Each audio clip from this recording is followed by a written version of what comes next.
You know it won't be like this. It won't be like this forever. Only your kiss could stop the loneliness from sinking in. Yeah.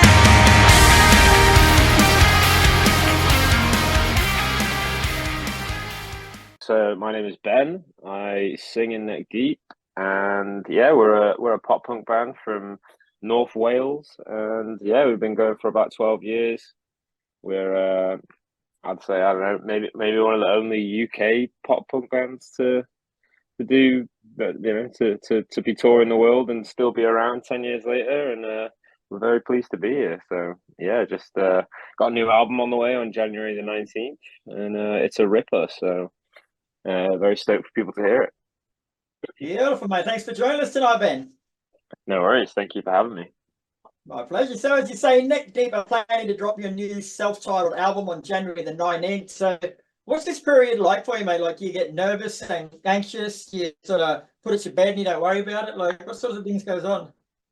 Oof. I don't know. Yeah, it's a little nerve-wracking in the sense of like, you finish a record and you put it out to the world, and then whatever people think of it is whatever people think of it. We always love what we do, and we always kind of write for us. But yeah, it's kind of nerve-wracking thinking that the thing you work so hard on and the thing that you kind of poured your heart and soul into is going to be either loved or loathed by people. But I think people are going to love it. I think it's a little bit of a return to our roots in a lot of ways, and so I think fans are going to love that. But we still managed to keep it fresh, keep have a new element of the sound in there, maybe just overall a little tighter and a little slicker. So yeah, I think I'm not too nervous. I think fans are gonna. And you I think weren't this is one brought it up anyway, were you? um, so yeah, I don't know. It's chilling. I'm not too nervous about it. We got some big shows coming up that I'm more like, that I'm more nervous about. It's weird these days how you put out a record to support touring rather than the other way around. So, True. yeah, we got our biggest headline show ever coming up in the UK, and that's my goal. I'm just like fully set on that. I'm just like I want to sell that out. Like I know people will love the record, and the record will do well, and we're gonna have fun playing it. But like, yeah, to me, I want to see 10,000 people screaming the words back at me, and yeah, so yeah, a Right. few things to look forward to, a few things to be nervous about, but good nerves generally. Awesome. So can we dive into the album a bit deeper musically, mate? Like, give us a bit of an insight into musically and what you were going for. Well, yeah, I mean, we're a pop punk band. We started off very much as a pop punk band, and obviously as the years have gone on, we've pushed it and kind of dipped our toes in a few different genres and tried different things. And I think it's now at a point where I don't know, maybe we got a little tired of writing pop punk at a point, and now I feel like we're just super stoked to write just like straight up pop punk in your face, short, sharp, to the point. A little bit sad, a little bit angry, just hitting on all the classic things that I think fans love about us. I think it's very relatable. It's talking about everyday problems, and hopefully could help, or at least be a little arm around the shoulder for people listening to it. I think there's always an element of nostalgia with pop punk. It's whether you like it or not, I think that's kind of an element of why people like the genre, and so there's a little nostalgia in there. I think people will hear little callbacks and sort of sonic signatures of their favorite pop punk bands from the early 2000s. That's when we grew up, and that's what we loved about it. So yeah, it's just short, sharp, to the point, in your face. Leaning maybe a bit more on the punk side of things rather than the pop side of things. And yeah, if you like, energetic music, that can, be a little bit of a guide to life, or maybe just like I said, like an arm around the shoulder, then that's what we're all about. I think is helping people navigate this crazy world through crazy music, really. Yeah. Awesome. So today, bro, you've released the singles "It Won't Be Like This Forever," "Take Me With You," "Heartbreak of the Century," and "We Need More Bricks." So would you say overall those four songs are a good sonic representation of what to expect? Yeah, definitely. I think, especially with I think Heartbreak and Take Me With You and Bricks are like, they're very much like that core pop punk sound that we were going for, and I think that's very representative of the album. But then we're also known for like the more like kind of mid-tempo-y ballady kind of songs, which I think It Won't Be Like This Forever is kind of more in that vein. There's still a few other vibes on the record that people will hear when the full thing's out, but as a whole, I'd say, yeah, pretty representative. Like I said, I think we've lent more on the pop punk side of things with this record. There's no acoustic songs or anything like that, and yeah, and but from what I think fans have been saying so far, because we're paranoid, so we read all the comments, and yeah, people seem to be liking the new direction, and I say new direction, people sort of like the as kind of going back to our roots a little bit, and so yeah, if you like what you heard from the singles, I think you're going to love the record. There's a whole bunch of other stuff that's just like that on there, and then a few other different things too. Yeah. So on that point, mate, like you mentioned this a couple of times about returning to your roots. So can you explain a bit more what you mean by that? Like, is it writing style? Is it the music? Is it like what's in what way? Kind of both really. Because the way the band started was we started in my brother's bedroom, who's my brother Seb, who plays bass for us. We started in his bedroom because he used to record us and help us write and stuff. And the way that we made this record was we did it all ourselves. So we have a studio like just down the road from where we live, and halfway through making the record, we were out in LA doing stuff, and it wasn't going the way that we wanted it to, and it wasn't sounding the way we wanted it to sound, and so we had to make the kind of brutal decision to pivot and said, right, well, no one knows us better than we know ourselves. It's kind of hard to explain conceptually to people what we're trying to go for when we just kind of have this inherent knowledge and this inherent like belief in what we were going for. So yeah, decided to take it back to roots and do it all ourselves, with my brother at the helm, and then us all kind of picking away at the songs behind him. And so that in itself, just the process of making the record was much more much more natural for us. We weren't far away from home. We weren't kind of having to compromise with anyone. Like we could it was totally on us. So, and that felt great. I think we've come a long way since we were teenagers writing songs in a bedroom, and so it's kind of going back to that old format, but with all of the knowledge and experience that we've picked up over the years, and applying it that way. So and as well with the sound, just sonically, like I said, we've kind of dipped our toes in a few other genres, and we've experimented a little bit, and I think it just felt right, and we kind of wanted to write a pop punk record. I think with our last record, it was a bit more expansive, and but we weren't really trying to write a pop punk record. We were kind of just on a different wave at the time, and I think post pandemic and having life put in perspective for us a little bit, we were just like, let's just do what we're good at. Let's do what people love us for. Let's do the thing that we kind of grew up wanting to do, and that's just right.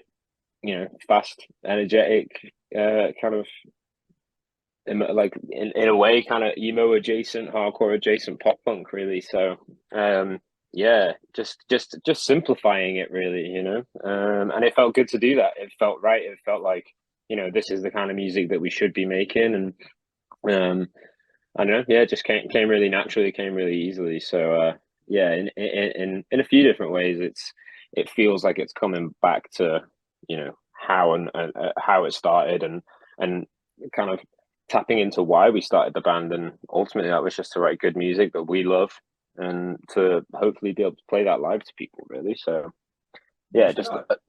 simplifying, and yeah. Yeah, sure.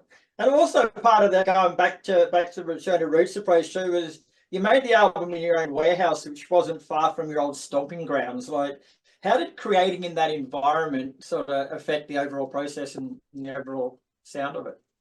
Yeah.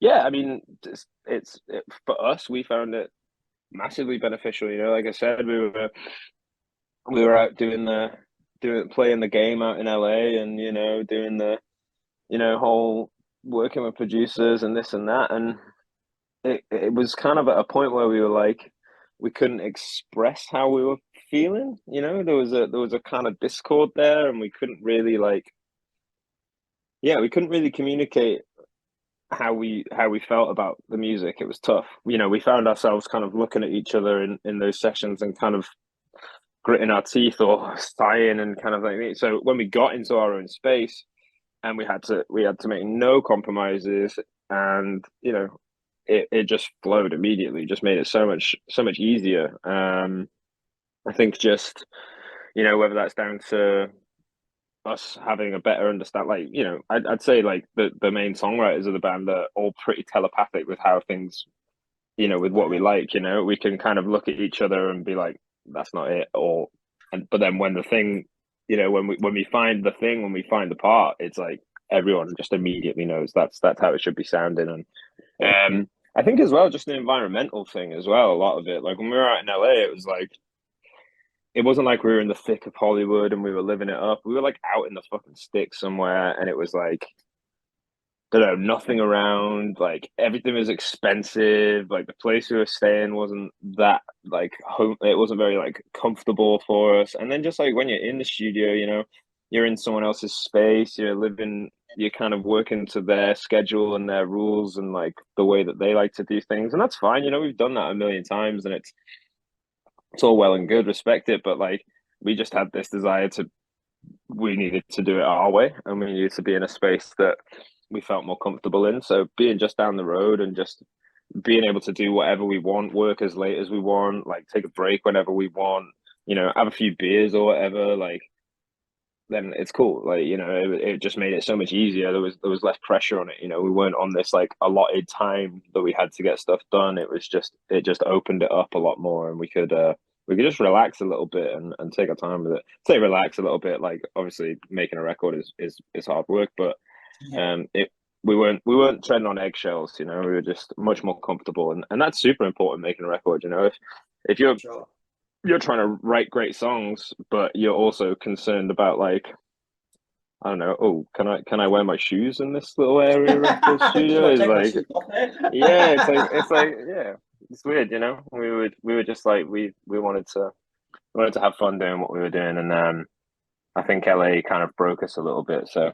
yeah, switched up the environment, and as soon as we got in the studio at home, we were like, this is so much better. Like this is how we wanted things to sound. So paid off in the end.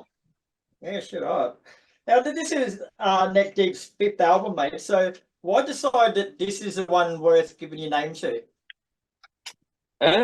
Well, yeah, I mean, I think we had a lot of album titles floating around, and there were a few that were like strong contenders, but I think when a self-titled was suggested, everyone just kind of was like, yeah. I mean, if there's ever a record to do it, like it maybe seems like this one. The fact that we, like, you know, like we've said, is the fact that we did it all ourselves, and the fact that it was kind of going back to our roots, and it was all totally self-sufficient. Was there's ever an album to self-title, it's this one, you know.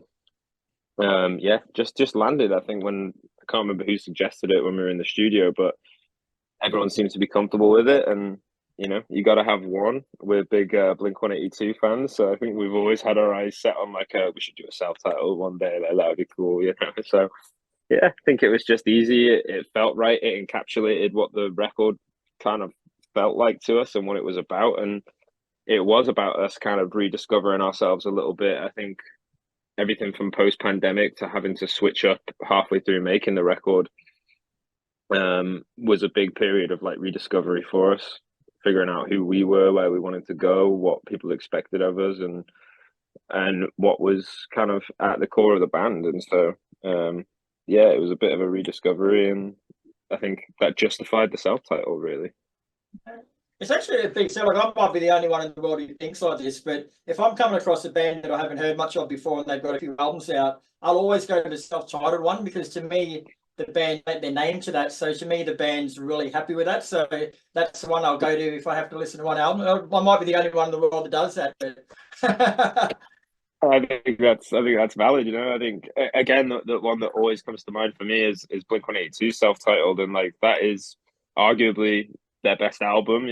Obviously everyone has their favorites, but it's arguably their best record, and it's the record maybe they were most proud of knowing of how they made it and stuff like that. Maybe again it was similar for them, like the way that they made that record. It took them a long time. They struggled to get through it, but they stuck to their guns and did what they wanted to do. And maybe they felt like that was the Blink-182 they wanted to be. So, yeah, makes sense. Makes sense. And if that's the case, if anyone else thinks like that, then sick. They're going to hear the what I think is the most true to neck deep record that we've made for a while. Yeah. Awesome. So the album comes out on January the 19th, bro. So what's in store for Neck Deep after that? I bet you've got shitloads of fun. Yeah, a lot of touring. Yeah. So yeah, we had straight into a full US tour. And then we've got we're going to Japan with Sum 41, which will be rad. And then yeah, then we got our biggest ever UK, our biggest ever headliner coming up in the UK, which is in Alexandra Palace, which is usually where they show the darts. But yeah, it's a sick, yeah. It's a sick venue though. It's 10,000 people, just flat, no seats, no nothing like that. So, plenty of moshing and plenty of crowd surfing and plenty of fun. So yeah, it's gonna be pretty hectic. Obviously, we're kind of sat twitching our thumbs, just waiting for the record to come out and see what fans really think of it. But we got really high hopes for everything, and I think things generally look like they're going well. So I don't know, we're just in a good place as a band at the minute as well. Everyone in the band is very content, and we're all in a good place. There's no lingering band dude stuff hanging around in the back. It's everybody's on the same page, and everybody's just determined to kind of get it done, and we're at that point in our career now where we can sustain this for as long as we want. We can do this for the rest of our lives, whether we're playing to 10 people or to 10,000 people. If we just keep doing what we're doing and we do this for us and write the songs that we want to write and stick to our guns, then I think we can do this for as long as we want. Really, it's just a good period for the band, and stoked to get back on the road and just do what we do. Really, we're not trying, like I said, about simplifying things. Maybe we've had to take a step back and say hey, let's not keep trying to just be the biggest band in the world, because when you're 19 and you're touring the world, you think oh, let's take this as far as we can. We're gonna be the biggest band in the world.